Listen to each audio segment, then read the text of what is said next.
All right, I've got my good friend and Creo leader, board member. Um, we don't call it a board; it's a Yeah, movement team. the movement. Movement team. Um, talking a little bit about how do we kind of do it all, or not feel like we have to do it all, or how do you manage kind of life and faith and kids and all that good stuff. And Lydia, maybe you could just kind of get us rolling by describing what inspired you to want to, bring this topic into the conversation. Yeah, so I think, a couple of you know me, and obviously several of you don't. So we have two children, a 6-year-old and a 3-year-old boy. And we've been married for, oh, this is bad, 14 years. I'm like, how many years is that? Um, and so yeah, we're high school sweethearts. So we've been together like over half our lives and like, living the dream, blah, blah, blah. But what I think what I didn't bargain for when we had children, we waited. We waited 7 years because we were young when we got married. We were, early 20s, and we were like, let's save up for a home and let's, travel and let's get our careers in order and then we'll start a family. We'll be more prepared then. And while that is true, we were more financially prepared. And yes, we got to establish, I think, our marriage and our relationship well before we brought littles in. I don't think we bargained for how challenging it was actually going to be. Like, I thought I was a good multitasker. I thought I thought I was high capacity, and I maybe arguably I am, but I think having children rocked our world more than we ever anticipated. And I think that more recently, why this has been a topic of conversation, even amongst like our Creo team, was currently I am the only female on the movement team. Not for lack of, Mike or anyone else's interest in wanting more female leaders, but so there have been moments where I think I've like thought, oh, I have a little bit of a different perspective, or I'm carrying maybe a weight that I didn't realize was unique as a mom versus as a dad. And so there were just some conversations that Mike and I were having along the way where I was like, man, this is something that I've really had to navigate. And I've noticed a lot with other moms and other dads in this earlier season, since we have kids that are in the younger stage, are really wrestling and struggling with how to, yeah, kind of do it all and fit it all in without like feeling like guilty or like something's missing or that we're dropping the ball somewhere. So, yeah, I think that was, and then one of my other observations, just to be really honest, because I feel like that's what we do in these conversations is try to be authentic, is I had said to Mike one time, like, how come, like, why do you think almost every time we're on these calls, it's like all men and there's hardly any women? Which today I see there's two women, two that I don't think I've ever met. And I wonder if that's part of because of the topic and the curiosity. But normally it's like all guys on these calls. And I'm like, so we started talking about that. Like, so where are the like women? What are they feeling? What are they doing? Why are they not engaging? And, at least I know that you can watch it later, but what are the challenges that are posed that they're not able to engage? And so we started to talk about that a little bit. And and, my friend on the call here, I see it's like, well, they probably have kids. If they can get on, they have kids in the background and they can't even hear half of the things that we're saying. So all that to say, very long explanation of how we kind of got here today. And yeah. Mhm. No, that's spot on. I mean, we have a ton of people that will look at Creo videos later that are not able to make it through the day, whether it's work, kids, whatever. But I think as we've had calls in the past, Lydia, I'd love to hear maybe what you feel or the sensitivities that you feel when you go, we're missing something. Hmm. Well, I think that part of the challenge when you're really trying to live this missional way is it requires often a lot more of doing things outside in your home or like having people over, right? Like we're always talking about setting tables and um, you know, garage parties or whatever that looks like. I mean, I do way more now in our home than I did when I was associate pastor at a church down the street. Like everything then was like at the church, right? And now it's shifted to like our home is like Grand Central Station. And so for a lot of women, not for me, I will say, and I'm not just like blowing smoke, like my husband's like incredibly, like he would be a better homemaker than I would be if you wanted to ever put that label on anything. Like he's incredible, like he loves to clean, he loves to do laundry, like he's amazing. But for a lot of women, that falls on them when they're hosting and they're like, is the house clean? What are we having for dinner? When we're hosting these people, who's doing the grocery shopping, who's doing the cooking? Um, there's a lot of energy that goes into that. And especially when you have littles, it's like you're picking up after them every 2 seconds to try to even create a space that's not chaotic. So I guess that's something that I think could be missing sometimes in the conversation is it's like if it's all guys in a conversation, I've wondered sometimes like, okay, so like what is your participation level? Is there a real partnership that's happening between the husband and the wife as a team to create that space? Or is that really falling on, the wife? And again, that's like the traditional way, but I still see it all the time creeping in. And not even like in Christian, like just like male female roles in culture of how that plays out. And so that's something that sometimes I feel like is missing. And then the other piece I think is that like unique weight that, or like moms carry, especially in the earlier years, like the breastfeeding, the like constant, like who's getting up in the middle of the night most of the time, all that stuff that's like so energy draining. Um, it's a real like thing. And in fact, I just was on the phone with a friend yesterday. She was sobbing. She couldn't even catch her breath. I've never seen her like this in my whole life. She is incredibly gifted. She has a master's degree, like in like a seminary degree, like all this stuff. And she's like, I have to quit my job.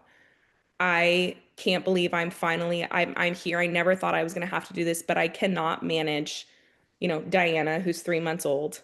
Her husband also works and I can't even get on, she tried to do her job because it's from home. It's a remote work from home job and she's like I can't get on a team call. I can't The only thing I can do is respond to emails without being interrupted or getting something done. And I was like, dang, like and that's all on you. Like you can't pass that off to Jeff. Like Jeff can't do that for you. Even if he wants to. And I think that was a unique challenge that Kyle and I coming into our marriage as like egalitarians was like, oh yeah, we're gonna be fine. And then we were like, oh, dang, like there is stuff that I can't do or that I can do that he can't do, and vice versa. Yeah, I guess as you say that, the first thing that pops in my head is that people will hear you and the two of us will go back and forth, and oftentimes we get into, okay, well, how do we do it? How do we Mhm. actually make the time and do the things and share the news and build the relationships and whatever.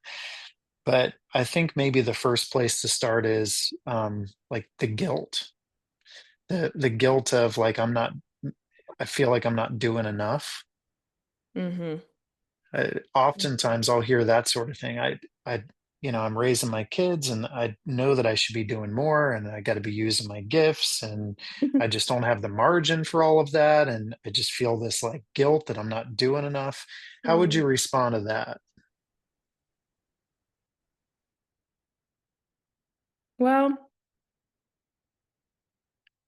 I'm going to say something that I don't think is new. I think all of us have probably heard it, but I'm saying it because I think that the longer that we parent, the more we understand it better, which is your kids, your family should be your top, like after like the Lord, it should be your top priority. And who you're discipling right now, like are those little people. So when I look back, even on we had 2 years of absolute hell, like with our child, because he was so sick all the time.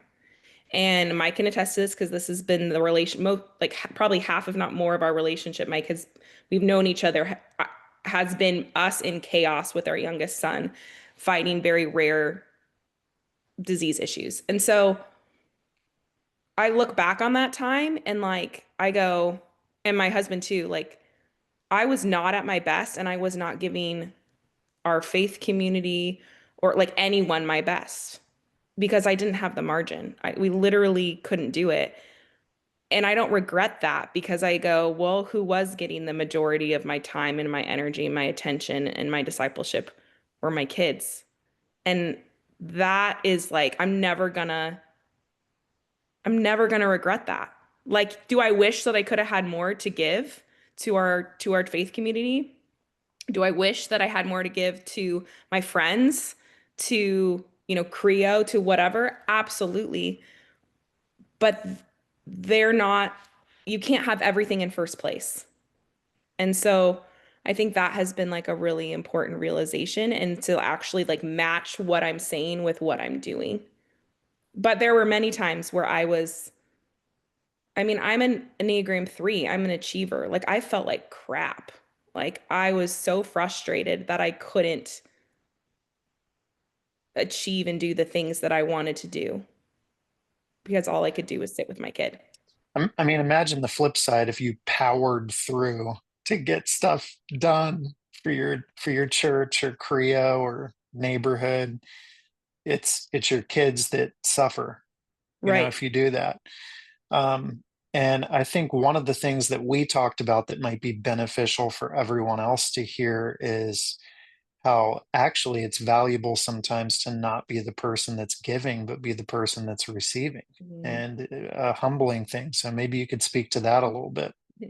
Well, you were actually the first, I can't remember, my timeline's probably off, but when you said that to me essentially one time where I was like, I am such a disaster. Like, I'm not getting any sleep.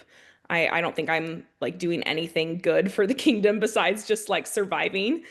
And you were like, basically, what if your role right now is to actually receive that help from your neighbor?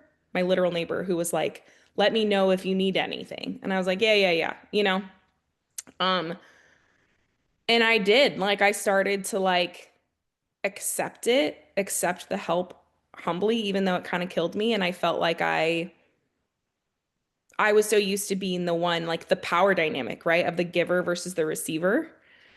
And what that has done is it's built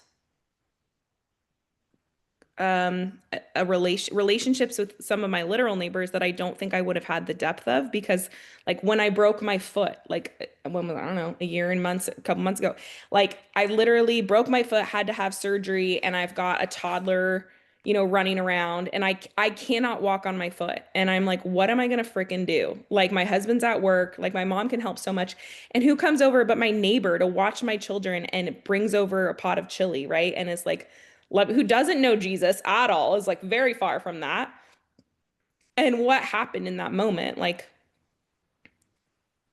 there was we were peers. There was no more like, oh, I'm on mission to reach Caroline because she doesn't know the Lord. And so I just got to give, give, give, give, give.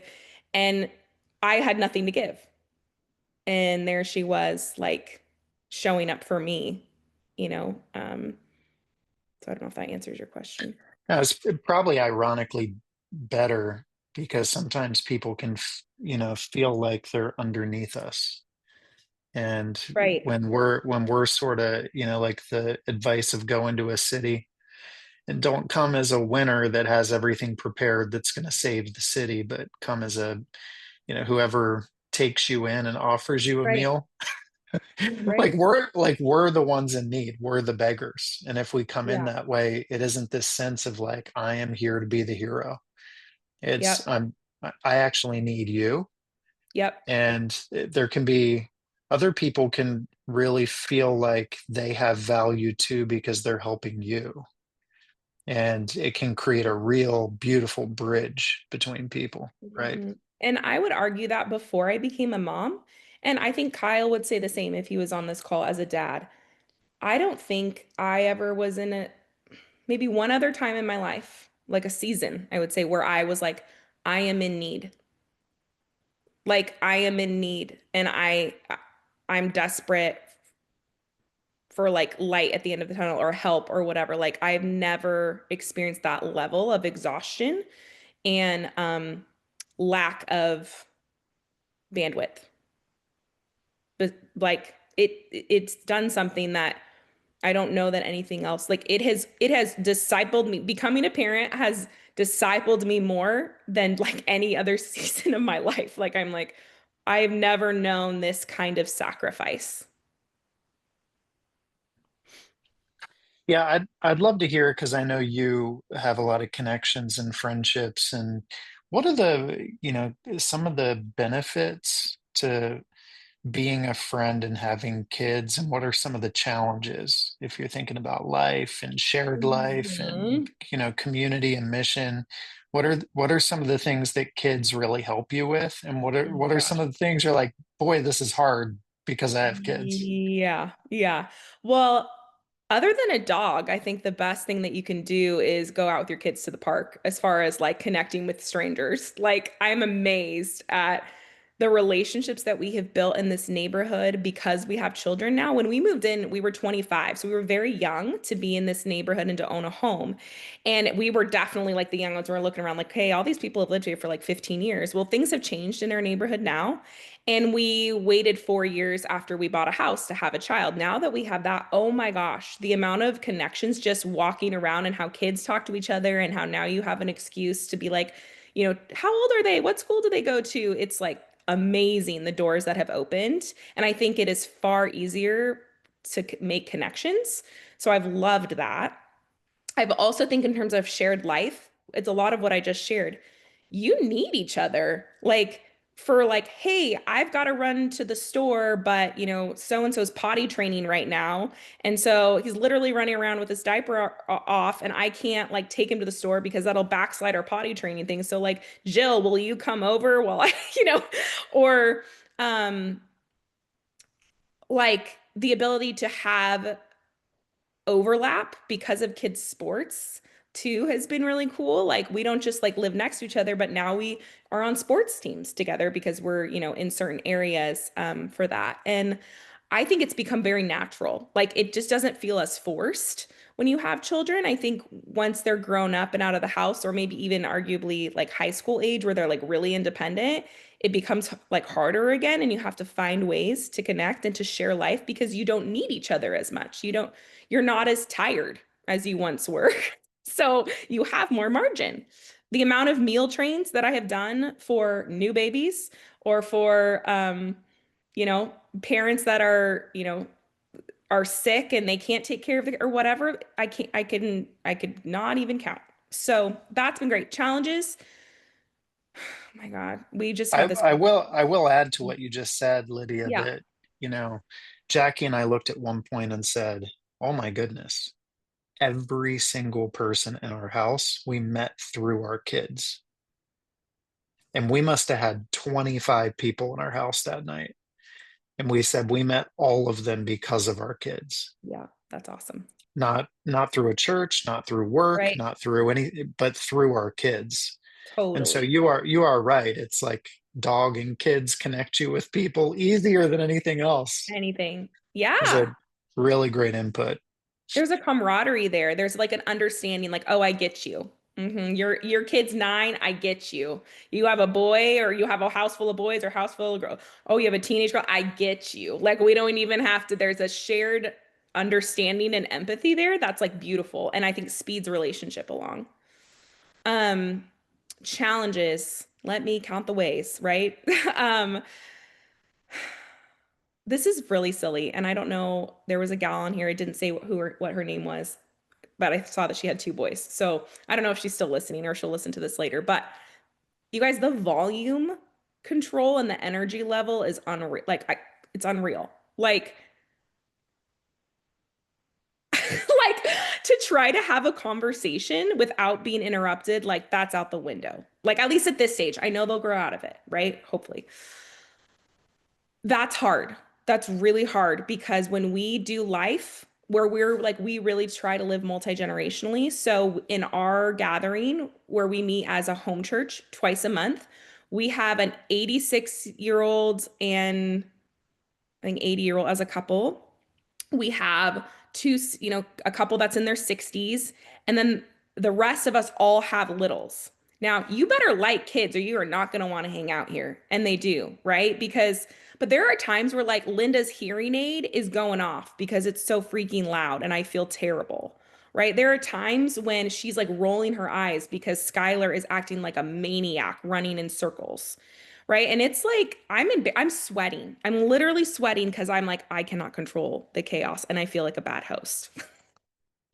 So those are real challenges. And I just had this conversation with some of our team, like, at what point do you say something or do you not say something? Do we just like, oh, this is beautiful, this is how it is, like this is what it is to be in community? So we're constantly having conversations and tension about that. Also, sometimes you feel like you can't be honest because your kids are around. I can't tell you the real truth about what's going on in my marriage because I don't want you to hear what mommy and daddy are struggling with right now. But I'd be happy to share it with these people, but I don't want you to hear that. So there's those challenges too when you're really living life and your kids are kind of everywhere you are, you you can suffer as the parent. It might be really great for them, but sometimes you suffer because you're not creating space where you can just adult and have some of those honest conversations that they don't need to hear or be a part of. So I don't know, those are a couple things that come to mind. Mm. That's super good. Before we get too much further, though, I want to ask this question for those that are listening that might not have young kids. Why is this conversation important for them to hear? If Hmm. someone's going, I don't have young kids right now, why do I need to understand what Mike and Lydia are talking about right now? Yeah. Well, one, you I would hope that you care about being in relationship with people that aren't in the same season as you. So to be a disciple maker, you need to be like open to relationships with people in all stages and places. So one, like that, it's also going to increase your empathy and compassion. So like I have friends that are single, like, and will not be having, they're like, I'm literally not going to have kids, which means therefore I'm never going to have grandkids. So like, yeah, why would this matter to me? Well, the majority of the population has or will have has had children. And so you need to try to understand the challenges that come with that, as well as like what's your role and what's your part in like helping and caring and coming alongside those folks. I don't know, those are just some things that I think of and that I didn't like before I had children. I wouldn't have listened to this conversation. I would have been like, whatever, that has nothing to do with me. But now I look back. I mean, Kyle and I remember our first small group experience where they let their kids run around and we were like annoyed. We got in the car and we left and we were like, WTH. Like, that was the most unproductive, frustrating group I've ever been a part of. We're like, why don't they get their kids under control? And now I look back, and while I still think they should have not let their child roll around on the ground with her Oreos all over and make a massive scene, I go, mm, I think I might understand a little bit more of what they were trying to do there. So, Mhm. I don't know. Yeah, I had so many like great opinions about parenting until I had kids. Then I'm like, man, none of that stuff that I would have advised them on worked. I And think every kid's different. yes. And I've just learned like I didn't know how judgmental I was until I became a parent too. Holy Hmm. moly. I like God needs to help me with that because I even as a parent now, while I think I'll look at other parents or kids and my reaction would have been like, yeah, judging the way that they're parenting or not parenting, that has the Lord has done some work on me with that and helped me to recognize that it's not always the kids' behavior is not always a reflection of their parents. Because that's what I would automatically think. And we've so often, and this is a great example of it in the past. I know. coming out of Bible college and being, in Christian ministry, feeling like, why aren't these people dedicated to their faith? You look around at someone because of their business or coaching a sports team or whatever it is, Mhm. wondering why people aren't giving more time to faith, mission, neighborhood, kingdom, whatever. Mhm. And now you look at it and go, wait a second. I think people that are coaching a sports team need to know that that's ministry.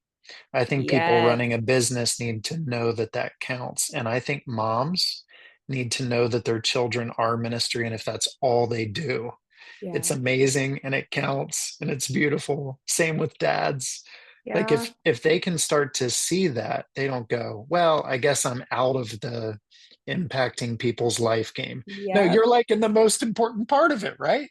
Yes. Yes. And Kyle would tell you, as the introvert in our relationship and as the one who does really well, like with like just keeping things running and is very disciplined and has a higher self-control threshold than I do.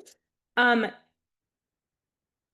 I think that sometimes there is this also expectation on him that he like has to fight to say, actually, like I'm just going to be a dad and like that's enough because there's expectation on men, I probably for to do XYZ. And he's like really fighting against some of those expectations for himself as well of like, I am going to be there for my kids. Like I am going to be at every game. I'm going to like support and do all of this stuff. And I think that that can just be really hard sometimes to feel, yeah, like that's valid. And that's great. You don't have to have like a million men's Bible studies that you're running. Um, if that means it's going to take away the time from investing in your kids. I guess a good follow-up question to that would be, and another one of these pro and con things, right? So where have you believed the lie that because I'm a mom, I can't, dot, Mm. dot, dot. And then where have you believed the lie that you should feel guilt about not doing more when in reality you were free? Oh, You're well, you're the you're you're second one is carrying a weight. So everywhere. so maybe pick both. Give me an example of both, because I think everyone on here can relate to it.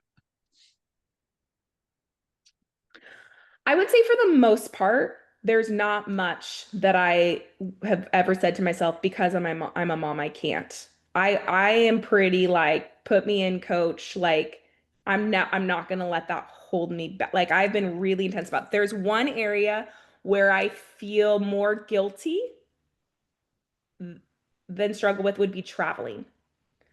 Um, leaving to go somewhere without my husband and my kids feels like a bigger hit and a bigger sacrifice on our home than it is when if and when daddy has to go somewhere and travel. And so I still wrestle with that. I still feel guilt about that, even though my husband is like amazing. Like I just went to Kansas City last weekend for 2 nights. He didn't complain once. He didn't like, he was like, he held it down great. There was no problem. But yet I felt this like, oh, I'm burdening. Like when we had our Creo West, right? Like, okay, I'm realizing, oh, my parents can't take care of the kids like I'd hoped and I thought, what the heck am I gonna do? Like, and I'm thinking this is on me to figure out now because I really want Kyle to be there and I really want. So we got a babysitter and we got a separate house. I mean, like that was a huge sacrifice when I'm going to go to Florida with you guys.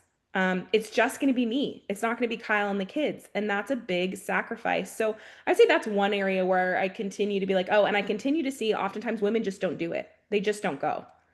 And that enrages me for lots of reasons. Um, but I Tell me also a few of get it. those. Why does that upset you? I think it upsets me because there's a huge part of me that wonders if they just feel like they can't, and meaning they're not getting the support that they need or deserve from their spouse to make that happen. That makes me sad and makes me feel like men need to step up and be able to hold down the fort. That's one part. And again, that's assumptions. I'm not saying that's everyone's case, but I think there are a lot of cases there that is the case. So that enrages me. And then the second part of that is them not believing in themselves enough or willing to like invest in themselves or what they love or what they're passionate about. That I'm like, that makes me mad and angry. But I also know, just to preface, in case anyone's listening to this who's going to think I'm a total insensitive bee, I get that like sometimes that's actually what's best for your family and even for you. Like it would be more stressful and miserable for you to go do that, and then you have to honor that. But I think there's a lot of people in the first two camps. Yeah, I think it is very specific depending on the person, right? Like so much of what we want to help people process, it's depends on the person, depends on the couple, depends Yep. on the city, depends on the context, whatever. So with that in mind, structure or no structure, or a lot of structure, a little bit of structure when you think about what your kids need and what your family needs, and how do you kind of structure your life in order to fit in the things that you value? Or do you think about that? Is that important? Love a good Maybe you could calendar. give us some tips. Is Well, structuring things a good idea, bad idea? oh my How do you do gosh. it? What's this Well, look like? I'm sure everyone's going to be just blown away that I'm like a big fan of structure. Like, now listen, when I say that, I mean like calendaring things out and like, but not necessarily within the things that you're planning or setting aside time for. It doesn't have to be structured, but it's like you have to, in order to, okay, here's an example. My oldest is 6. He's in first grade. He started kindergarten last year. Big step, right? First kid going off to kindergarten. Everett is the sweetest. He's an old soul. And I felt like, okay, if I'm going to spend, I want to spend time with just Everett. Now that he's going to school, that's even more important. So Everett and I have a date day every Monday. So that means Anna has Brooks on Mondays and Tuesdays. And so we have every Monday, he's like, it's date day. Like, and we get to do something together. So I have to calendar that. That is a priority. It's literally in my calendar, color coded. Okay. Um, I think that if you don't prioritize and calendar certain things, like the urgent takes over and you go, "Oh, I missed it. I missed that window." And my goal and my hope would be that I'd have a date day with Everett every day until he does, every week till he doesn't want it anymore. Now Robert, now someday, once Brooks is old enough, I'm gonna have to do the same with Brooks. Right now, we get a lot of time together because he's not in school, right? So that's not necessary. But once he goes to school now, I'm gonna have to figure out how am I gonna have a date day with Brooks? And what is that gonna look like? And I don't know. So I think structuring is really important. However, what you do, like I said, we have a date day. We don't do the same thing. I don't have it calendared out by the minute. We just are like, what feels good today? What would be fun? What are you looking forward to? And we try to do that. I don't know. That's my Uh, example. no, that's great. As someone who cares about your family, cares about your faith, cares about the community around you, if you could go back to the you right at the very beginning of, you just found out that you're going to have a baby, Mhm. what would you tell yourself? Oh man.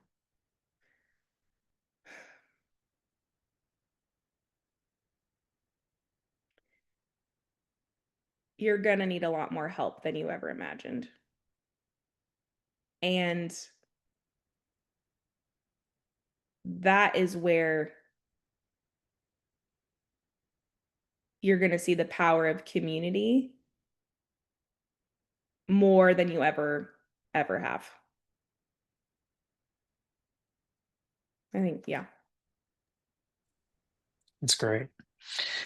Lydia, thank you I mean, do you have anything else you want to say just to the recording before we open it up to questions? No, no, I love talking about this. As you can tell, I'm passionate about it because, I'm in the thick of it. And most of the people that we're walking alongside and discipling right now are in the thick of this. And if they're not, they're people that have walked with us who are ahead of us, the saints that have like encouraged us and supported us and been there and shown us what they've done that's worked and all the stuff that was not great.